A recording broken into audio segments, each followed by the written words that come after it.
Hello, ನನ್ನ ಬಳಗದ ಬಂಧುಗಳೇ, ಎಲ್ರಿಗೂ ನಮಸ್ಕಾರ. RVRK ಚಾನಲ್ಗೆ ಎಲ್ರಿಗೂ ಸ್ವಾಗತ.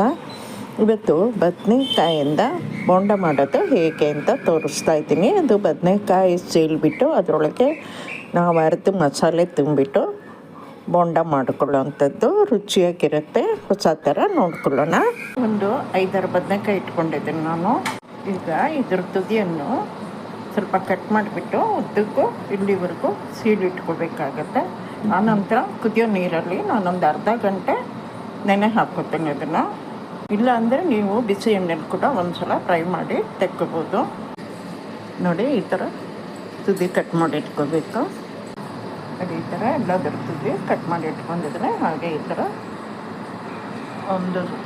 ಒಂದು ಭಾಗದಲ್ಲಿ ಸೀಳ್ಕೋಬೇಕು. ನೀವು ಬೇಕಾದ್ರೆ ಇನ್ನೊಂದು ಸೀಳು ಕೂಡ ಮಾಡ್ಕೋಬೋದು ಈ ಥರ ಅಡ್ಡಕ್ಕೆ. ಇದರೊಳಗೆ ನಾವು ಸ್ಟಫಿಂಗ್ ಮಾಡಬೇಕಾಗತ್ತೆ. ಈಗ ನಾನು ಬಿಸಿ ನೀರು ಹಾಕ್ಕೊತಾ ಇದ್ದೀನಿ, ಕುದ್ದಿದ ನೀರನ್ನು.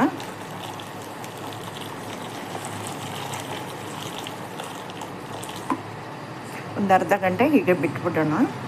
ಈಗ ಸ್ಟಫ್ ಮಾಡ್ಲಿಕ್ಕೆ ಬೇಕಾದ ಮಸಾಲೆನ ನಾವು ಅರ್ಕೊಳ್ಳೋಣ. ಇದರಲ್ಲಿ ಒಂದು ಈರುಳ್ಳಿ ಸಣ್ಣಗೆ ಹಚ್ಕೊಂಡಿದ್ದು ಹಾಕ್ಕೊತಾ ಇದ್ದೀನಿ.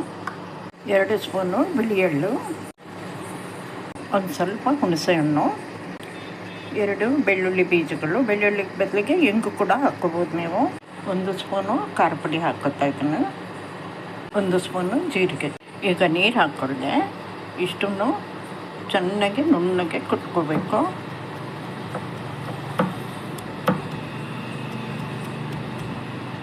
ಈ ಥರ ಸಣ್ಣ ಆಗೋ ಥರ ಕುಟ್ಕೋಬೇಕು. ಆಗಲೇ ಉಪ್ಪು ಹಾಕಬೇಕಿತ್ತು, ನಾನು ಉಪ್ಪು ಹಾಕಿರಲಿಲ್ಲ. ಈಗ ಉಪ್ಪು ಹಾಕ್ಬಿಟ್ಟು ಇನ್ನೊಂದು ಸಲ ಹರ್ಕೊತಾ ಇದ್ದೀನಿ. ರುಚಿಗೆ ಬೇಕಾದಷ್ಟು ಉಪ್ಪು ಹಾಕ್ಕೊಳ್ಳೋಣ. ಈಗ ಎಲ್ಲ ಮಿಕ್ಸಪ್ ಆಗೋ ಥರ ಇನ್ನೊಮ್ಮೆ ಹರ್ಕೊತಾ ಇದ್ದೀನಿ.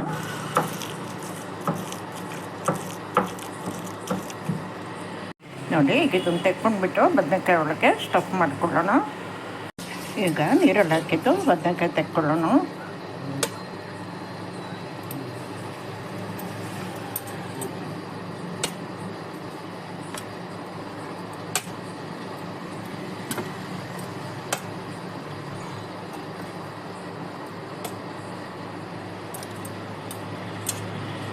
ಈ ಥರ ಓಪನ್ ಮಾಡಿ ಸ್ಟಫ್ ಮಾಡಿಕೊಳ್ಳೋಣ.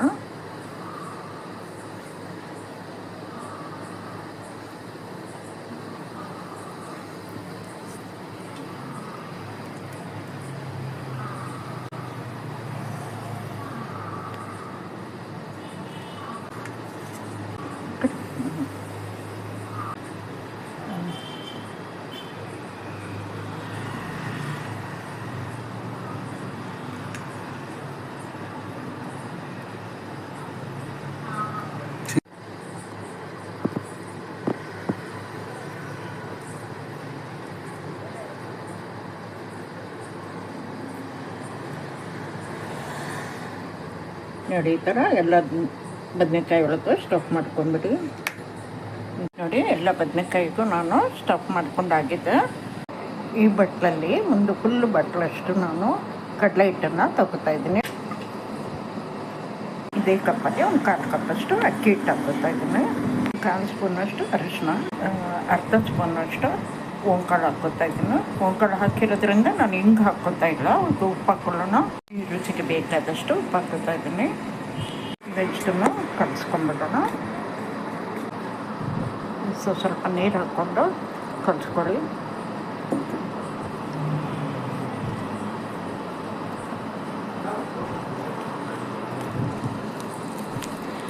ನೋಡಿ, ಹಿಟ್ಟು ಕಲಿಸ್ಕೊಂಡಿದ್ದೆ ನಾನು.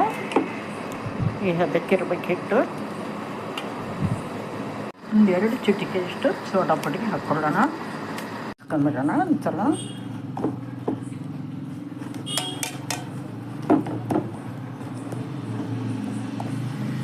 ನೋಡಿ, ಬಾಣಲೆಯಲ್ಲಿ ಎಣ್ಣೆ ಇಟ್ಕೊಂಡಿದ್ದೀನಿ. ಎಣ್ಣೆ ಕಾದಿದೆ. ಈಗ ಬೋಂಡ ಹಾಕ್ಕೊಳ್ಳೋಣ.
ಬೋಂಡಗಳು ಕಾದಿದೆ, ತಗೊಳ್ಳೋಣ.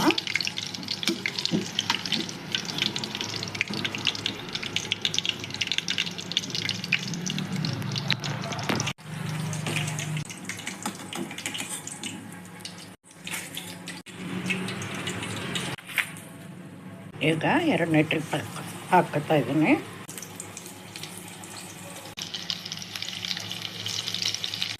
ನೋಡಿ 2ನೇ ಸಲ ಹಾಕ್ಕೊಂಡಿದ್ದು ಕಾದಿದೆ, ತೆಕ್ಕೊತಾ ಇದ್ದೀನಿ. ಅಂತ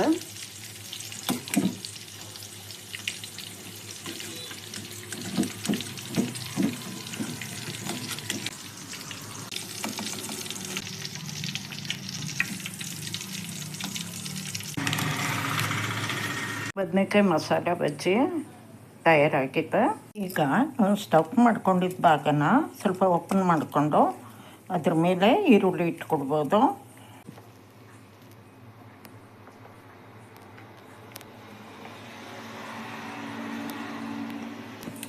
ನೋಡಿ ಈ ಥರ ನಡುವೆ ಈರುಳ್ಳಿ ಹಾಕ್ಕೊಂಡು ತಿನ್ಕೊಳ್ಬೋದು. ಈ ವಿಡಿಯೋ ನಿಮಗೆಲ್ಲ ಇಷ್ಟ ಆಗಿದ್ದರೆ ಲೈಕ್ ಮಾಡಿ, ಶೇರ್ ಮಾಡಿ, ಕಮೆಂಟ್ ಮಾಡಿ. ಹಾಗೆ ನನ್ನ ಚಾನಲ್ಗೆ ಸಬ್ಸ್ಕ್ರೈಬ್ ಆಗೋದನ್ನು ಮರಿಬೇಡಿ. ಧನ್ಯವಾದಗಳು.